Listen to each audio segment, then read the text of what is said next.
Hi guys, James at RampantLionReviews again for you today with another beer review. For this one we are going to stick to Sweden and we're going to head up towards Gothenburg once again. Göteborg, as you would say in Swedish, the Swedish craft beer capital up there on the west coast. We've got to get that Gothenburg catchphrase in when we're reviewing a Gothenburg beer since it's a little bit of a tradition these days. But for this one we are going to return to a brewery that you've seen me review many things from before. And I have to say this is a beer that I am really quite excited for because the last example I had of this specific style turned out to be really very nice. Maybe one of the best beers that I've had from these guys so far. So fingers crossed this is another good one, and I hope that you guys enjoy my take on this beer as well. So for this review then we are going to return to Stigbergets Bryggeri, probably one of the better known names in Swedish craft beer these days, and we're having a taste of the Farmakon today. So this one comes in at 10% ABV and it's a New England hazy, however you want to call it, triple IPA.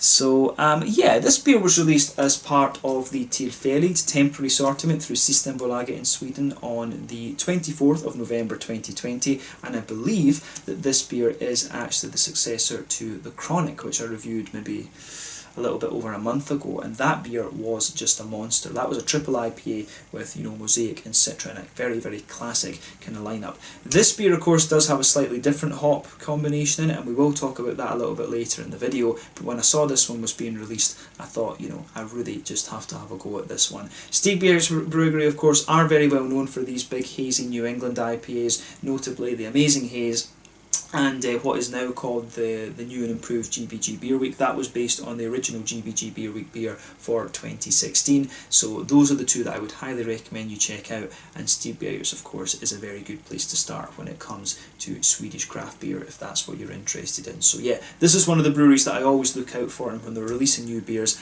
you probably will find me reviewing them. I have to say that I always like trying the new things that these guys are putting out there. So yeah, if you get the chance to try some of these Stigbergets beers, you will not be disappointed with them. Mainly known for the New England IPAs, but you will find other styles from them, and I've had some really nice traditional beers like Tripels, Pilsners and things like that from them recently, so keep an eye out for this brewery as I said. So yeah, as always with my reviews then, I'll tell you a little bit about the brewery before we taste the beer. If you want to get straight to the tasting, just fast forward. All the usual links are in the video description below. That's the brewery website, the link to my other reviews that I've done from Stigbergets Bryggeri before, and you will no doubt see more added to that list in the fairly near future. There's all the usual social media down there. If you want to see more reviews, do please consider subscribing to the channel. The whole channel of course has a geography based tagging system, so you can go into the homepage and search for beer based on country, city, state, county, province, prefecture, whatever it is you're interested in. Do check out the playlist of beers from different countries. There is one there for all the Swedish beers that I've reviewed for you. That's constantly being added to, and as always please do get in touch and let me know some of the other beers and breweries that you guys would like to see me review. It's always great to hear from you guys that are watching the videos, and the support that you show the channel is hugely appreciated. So anyway, to tell you a little bit about Stigbergets Bryggeri then, on to my brewery notes. So Stigbergets Bryggeri, as I've mentioned to you already, are based in Gothenburg, Göteborg, up there on the Swedish west coast, and the company was founded by two guys, Nils Hugkrantz and Richard Simonsen, and they own two bars that share the one kitchen, and this is Bar Kino and the Hagabions Cafe, and you can find these on Linnegatan in the city, and they were opened back in 2007.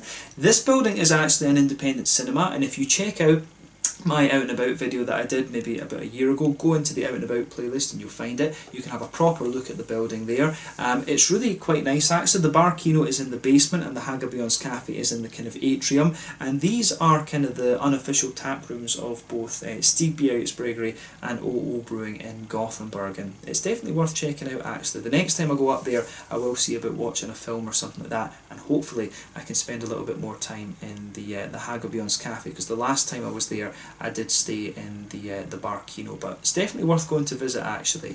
But originally the idea that they had was that they wanted to brew a few beers that they could sell in both of these bars. This led to them kegging the beer and selling it on to other pubs, and eventually started bottling the beer in November of 2014. The original beers that they were brewing were mainly English and German styles, but they really started to make their name when they focused on the more hoppy American styles of beer. The original head brewer that they had was Orly Anderson. He was the one who developed the Narangi under the OO name, the GBG Beer Week beer that I mentioned earlier, and also the Amazing Haze. He was the one who really brought the whole kind of hazy the sort of haze crazed New England IPA thing to Sweden, but he stayed with the brewery until about April of 2017, if I'm remembering rightly, before he focused all of his efforts in his own company, OO Brewing. He was replaced for a short period of time by Barnaby Struve, who was one of the vice presidents at Three Floyds over in Munster in Indiana in America, and over the next little while the brewery underwent a major kind of expansion phase, if you like. So they moved to a brewery at Partihalarna where they were brewing 5,000 litre batches at a time. They also started working on some sour beers as well, and they started selling their beers in 440ml cans as opposed to the old 330ml bottles. This helped them build their exports quite substantially, and they now have a brew team of Ollie Banks, who used to work for Beavertown in London, and also Lucas Munraid, who worked for All In Brewing, one of the numerous gypsy breweries operating in the Gothenburg area. You'll get some awesome beers from those guys as well. But quite recently, as of summer 2020, they've moved to a new brewery in Ringen, and apparently they're considering opening up this brewery as a sort of experience brewery. They're wanting to brew some lambic beer, which could be really interesting. That would be the first Swedish lambic beer, if I remember rightly. But they actually are looking at putting some swimming facilities and bar facilities and stuff in this place as well. So like I say, they're going to start something that they call on the website an experience brewery.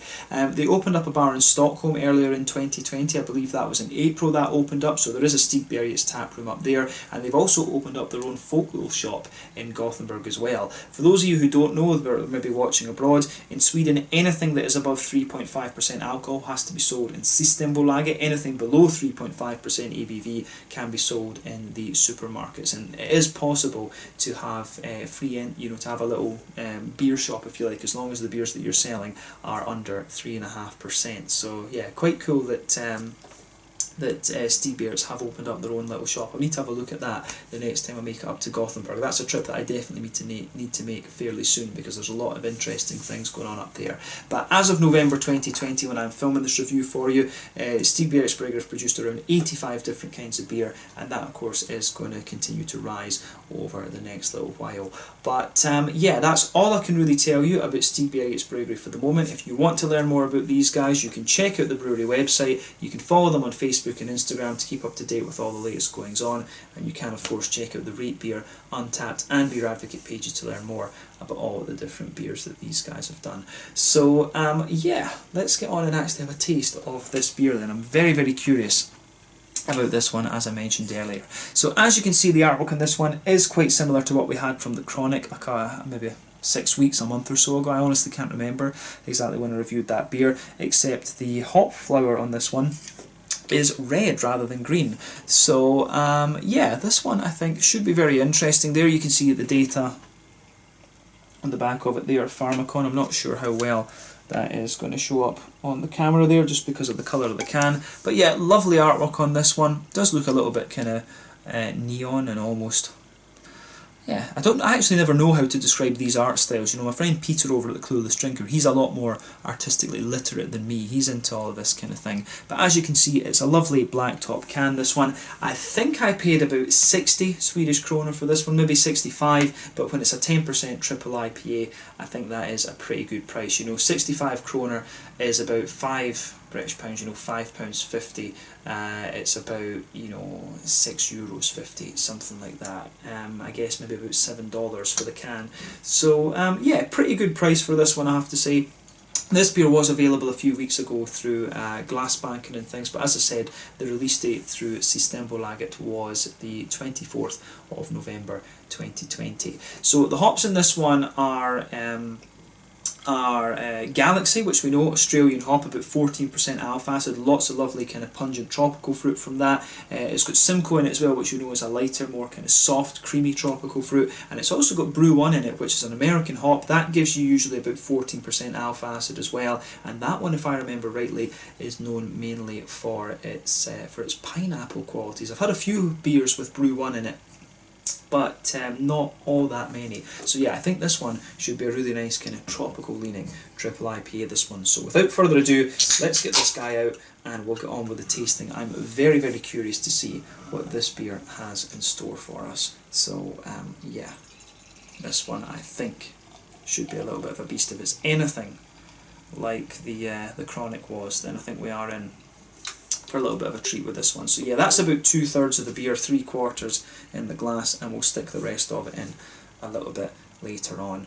So yeah, as you can see and as you would expect from a New England triple IPA, especially one at 10% ABV, this beer is pretty much hazy as you're going to get. You can see the colour of this one, it's poured a lovely kind of I would describe this one as looking a little bit more like a kind of mixed tropical fruit juice, you know, like a mango, apricot sort of thing. This one, I always like comparing the New England IPAs to these fruit juices because they really just remind me of that in terms of the appearance. You could see that when we poured the beer, there was about a half to a 2/3 finger of a frothy white head. The bubbles at the bottom, in fairness, were quite big and bumpy, but everything else sitting on top of that was really nice and very foamy. But you can see the level of haze to this one is kind of crazy. When this beer is 10% ABV, you would expect that, because the higher you go up the alcohol scale with the New England IPAs, the more wheat and the more oats that you have. So yeah, that is to kind of be expected. So it's not surprising that this beer pretty much has a very, very high kind of opacity to it. That's not surprising in the slightest there. But yeah, lovely colour to this one. I think this one is a little bit more kind of murky looking than the Chronic was, if memory serves me correctly. The Chronic was a little bit brighter and maybe even a little bit paler than this one was. So, or this one is rather, I should say. But it certainly looks very, very nice. I mean, the colour of these beers, of course, is dependent on two things. One, the types of malts that you use, and two, the length of the boil. So, yeah, those are your two main variables there. And I've noticed that in the Stigbergets beers recently there has been a little bit more of a kind of brown sugary presence, and to be fair, when you get up to the kind of 10% mark, you do need a little bit of brown sugar in there to kind of cover up the booziness. It's quite hard, I think, to make a New England IPA at 10% with only, you know, wheat, oats and kind of non-brown sugary malt actually. But yeah, this beer certainly looks the part for a 10% triple IPA. It does look a little bit like a monster, I have to say. You know, this looks like a very, very nice beer. So yeah, nothing overly surprising about this beer in terms of the appearance. Let's take a closer look at the aroma then and just see how we get on with this one. I have to say I'm very, very curious about this, as I said. That smells really pretty nice actually. It's got a hell of a lot of soft tropical fruit to it. It just comes across very, very nicely. Yeah, I mean, first thing you're going to notice about this beer, as you would expect when it's a big 10% monster, you get a hell of a lot of maltiness out of this and a lot of booziness in there. So for me, this beer, you can smell that lovely kind of smooth white bready base to it. It's got a lovely big oaty creaminess, like I was saying as well. You've got a lot of that kind of Werther's Original kind of butter candy sort of thing in there as well, which is great. But I do notice there's quite a bit of a wheaty bitiness to this beer. Yeah, when you take the aroma of this beer in really deeply, you do get a nice little bit of that big wheaty bitiness at the back. But for the most part, the malty side of this beer comes across as really very smooth and quite bready, but the oats come across as being very, very thick and very creamy. They almost come across as a little bit powdered in a way as well. You can smell a little bit of that almost dry character out of them too, but there's a, like I said, there's a big kind of Werther's Original butter candy sort of thing in this one. Yeah, there's a lovely just combination of sort of things in there. It does almost have a wee touch of a kind of slightly medicinally cough syrupy type thing in there as well. There's almost just a teeny little bit of a phenol thing coming out of this one, which I find quite unusual to say about a kind of a New England triple IPA. Actually, it's not often I would come out with that, but it does have a wee bit of that almost Cal Poly, like child cough medicine sort of thing going on in the middle of the aroma there as well. But it's a lovely, lovely smelling beer, I have to say. And we've only just covered the malty side of it so far. We haven't really talked about the fruity and the hoppy side of things, of course. So yeah, on that note then, on the hoppy side of things, with this beer, on the green side of it, you do get a little touch of earthiness in there, but mainly the green side of this beer is a lovely big floral aromatic kind of spicy sort of thing. There's a good little bit of a kind of lighter grassiness to this beer as well, which I think is great, but it's got a lovely big kind of floral aromatic spice to it, and that is the main component of the the green side of the aroma, but I think the main focus of this beer really should be on the fruits. The fruits in this one come across really, really quite nicely actually. So for me, this combination of Galaxy, Simcoe and the Brew One, it comes across, it just comes across as being so soft and very, very juicy actually. I've never come across a triple IPA that has a fruity side quite like this one. So yeah, as I say, the beer, it does have a little bit of that almost kind of kids cough syrupy sort of thing going on to it, but you do have a little bit of that kind of pungent passion fruit sort of thing in there. That's going to come from the Simcoe mainly, and all, well, I suppose the more pungent one is likely to come from the Galaxy, but you do get a big juiciness out of that passion fruit as well. Galaxy, for a long time actually, with in the English beer scene, come to think of it, Galaxy replaced Simcoe, and Simcoe's just started really to come back into it as a kind of mainstay hop. I've always found Simcoe, as I say, to be really quite straight up and to have a lovely kind of smooth passion fruit when you use it in the New England IPAs. Simcoe's a very interesting hop. If you use it in the black IPAs, it gives you lots of red fruit, whereas if you put it in the West Coast IPAs or a more slightly caramelly orientated malt base, it gives you a more oily character. It's a fascinating hop. But Galaxy came along almost in the same way that Mosaic did with Amarillo, and it presented a more kind of sort of a more complex and slightly more diverse array of fruits, and Galaxy came in and replaced Simcoe for quite a period of time, but when you combine them together you get some really lovely notes, and you can see that straight away in this beer. So for me, like I said, there's quite a pungent passion fruity note, and I think I made the mistake earlier. I would say that that's mainly the Galaxy that's going to give you that big pungent passion fruit, but in front of that you get the really soft juicy notes from the Simcoe. So it's a lovely bright passion fruit you get out of this one. There are a few things like, there is a wee bit of mango to this one. You've got a few of the things like papayas and apricots. You've got all these complexities in there, but for me this is actually a remarkably straight shooting beer. It's got a lot of passion fruit to it, both kind of very dark and very citrusy, but then some kind of brighter passion fruit, and then you've got a big kind of pineapple-y hit to this one. It comes across in much the same way as the last one did, where you had the Mosaic giving you the kind of tangerine oranges, and you had the Citra giving you the mangoes. Actually, this beer comes across in much a similar manner, with a good bit of passion fruit and then a good bit of juicy pineapple in there as well. So yeah, this one I find really interesting. There are a few little hints of an almost kind of peary ester out of it. As I say, you've got that little bit of a kind of medicinal type thing coming out of it as well. So yeah, I really like how the fruity side of the aroma comes across here. It's got a lovely bright juiciness about it, so really take a bit of time and just enjoy the aroma of this one before you get stuck into it. I think this is just a lovely beer actually in terms of its aroma, and yeah, you are in for a treat with these big triple IPAs, I think. So without further ado, let's have a taste of this one then and see how we get on. So this one is the Farmakon, a New England triple IPA coming in at 10% ABV from Stigbergets Bryggeri in Gothenburg here in Sweden. Very, very curious about this beautiful aroma, so do make sure you take a little bit of time to ponder over that. Let's get stuck in. Slanja, skål.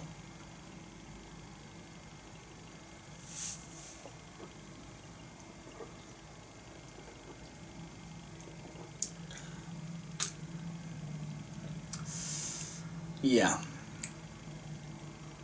That is a pretty damn good beer, I have to say. I'm not surprised. I think with the Chronic, they found a really, really good base upon which to build these beers, and I think I think probably they've used, for the most part, the same recipe, but they've just changed the hops around in this. But it comes across really nice. So this beer does get a big thumbs up from me. This is a sipper that you're going to enjoy for quite a wee while.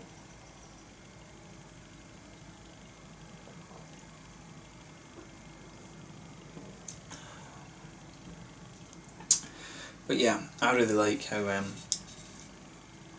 this goes together. Get the rest of it in there. No sediment visible on the bottom of the can either, so at this point it is pretty much as hazy as it is pretty much knocking over. It is pretty much as kind of hazy as it's going to get, and you can see, yeah, it doesn't look even hazier than it did when we poured it initially, but I will say that this is one of these beers where everything just fits together really nicely, so thumbs up to Stigbergets for this one. They've pulled off something really solid here.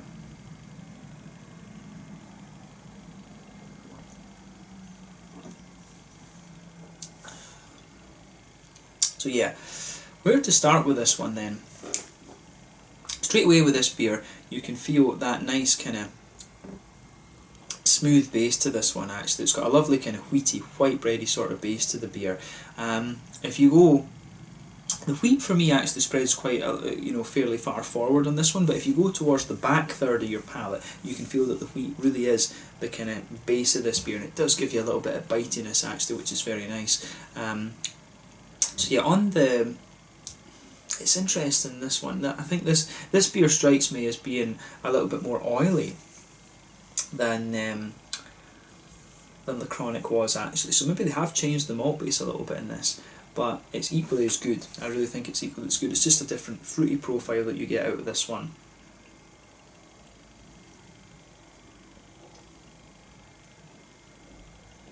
But this beer really has a bit more of a slickness to it as well, which is quite interesting.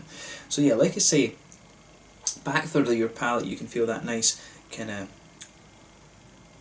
wheaty base to the beer, and then if you go to the very, very back of the palate, you definitely get a big wheaty bitiness out of this one. Whereas it's more further forward. If you move further forward on the palate, you can feel the wheat just smoothens out a little bit. But really, on that very back of the tongue, you get the more bitey qualities out of it. In the very centre of the palate, you do get a lovely kind of smooth, oaty, kind of creamy sort of thing in there, and then you also get some nice kind of brown sugary notes sitting on top of that. It is very much like a kind of Werther's Original type thing that you're getting out of this beer. It's a really simple and straightforward malt base to this one, but I think it really works very, very well.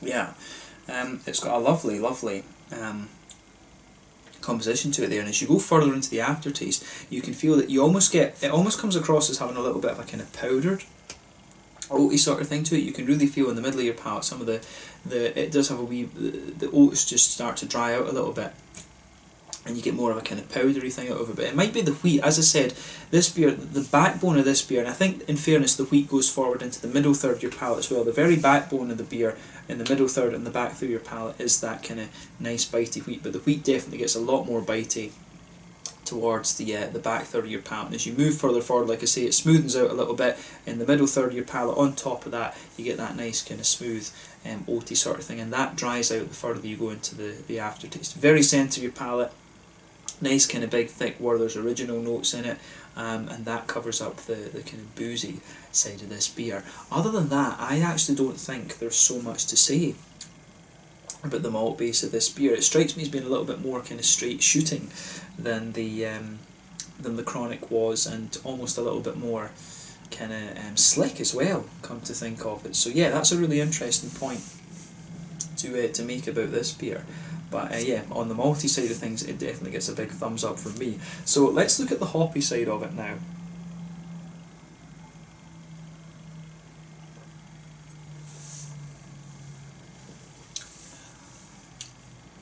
So yeah, back third of the palate, then you get a nice little bit of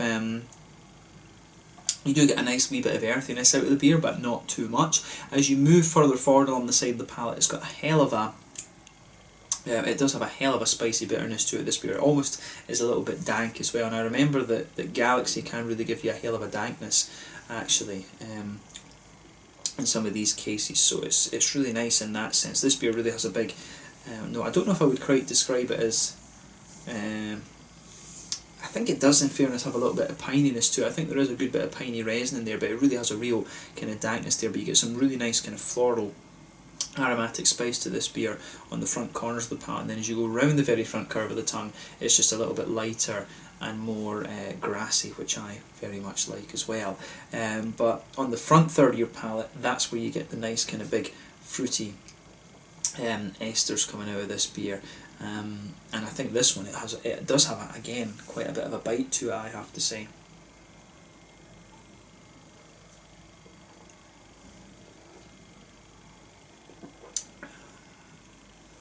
So yeah, as I always say, that front third of your palate, that's where you get that nice oily bubble where those juicy fruity esters just roll their way out of the beer.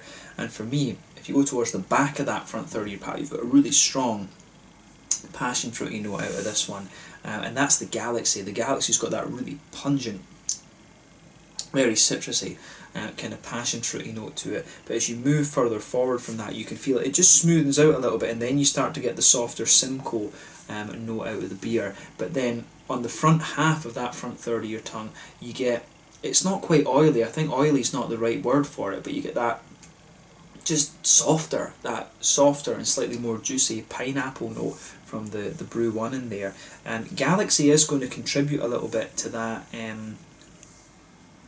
Galaxy will contribute a little bit to that kind of pineapple-y note, but not in the same kind of way. The pineapple that you get from Galaxy, I've always found, is a little bit more oily. So it's quite interesting with this. It's almost like on that front third of your palate, you've got a kind of zone. You've got the Galaxy with its really pungent flavours at the back. In the middle, you've got the Simcoe kind of forming the bridge between the two, giving you that more kind of soft passion fruit. And then on the front third of that front third of your palate, the first to ninth of your tongue, if you want to be specific, you get those lovely juicy kind of passion fruity notes there. On the very front edge of the tongue, it does actually develop a little bit of a zestiness the further that you go into the aftertaste as well. So the whole composition of this beer is quite interesting. It has the same sort of vibe to it that the Chronic did in terms of the mangoes and the oranges, whereas this one has a sort of transition between the two, which is quite interesting. You've got the passion fruit at the back, and then the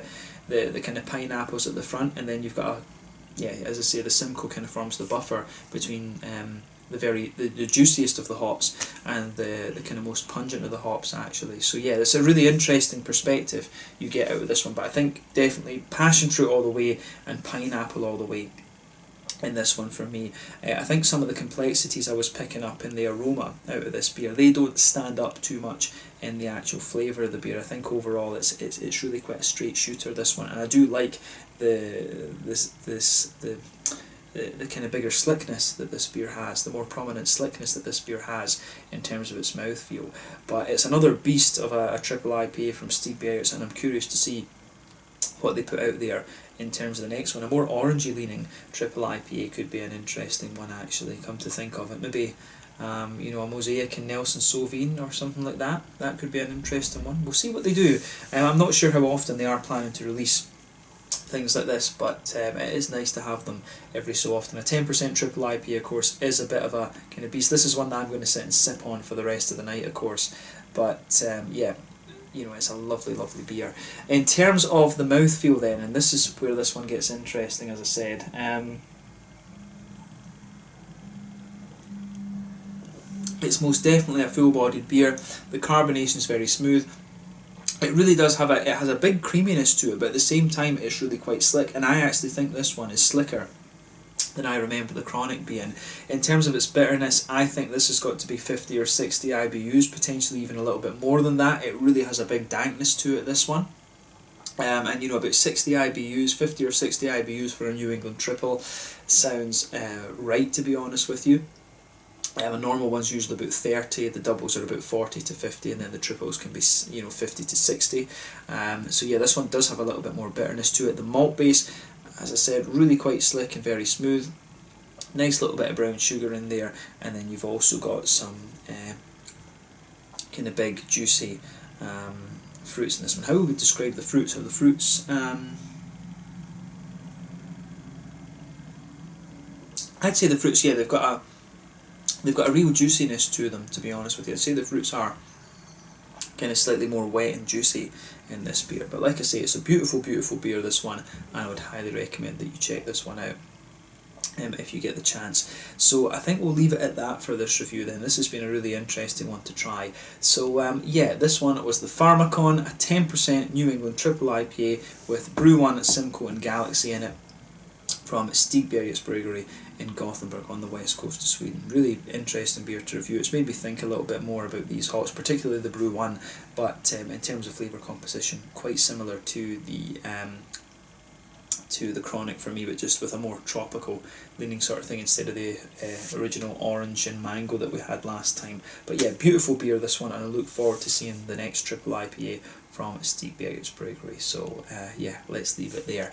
Thanks again for watching my beer reviews. Until the next time, please like, subscribe, share, all the usual YouTube stuff. Let me know your own thoughts on this beer in the comment section below. Let me know what your favourite beers are from Stigbergets Bryggeri. You will definitely see more beers reviewed from these guys over the next little while. But in the meantime, this was the Farmakon 10% New England Hazy, whatever you want to call it, triple IPA from Stigbergets Bryggeri in Gothenburg on the west coast. A lovely, lovely beer, and one that I do recommend that you check out. But beware, it's a sipper. You might want to share this with a friend.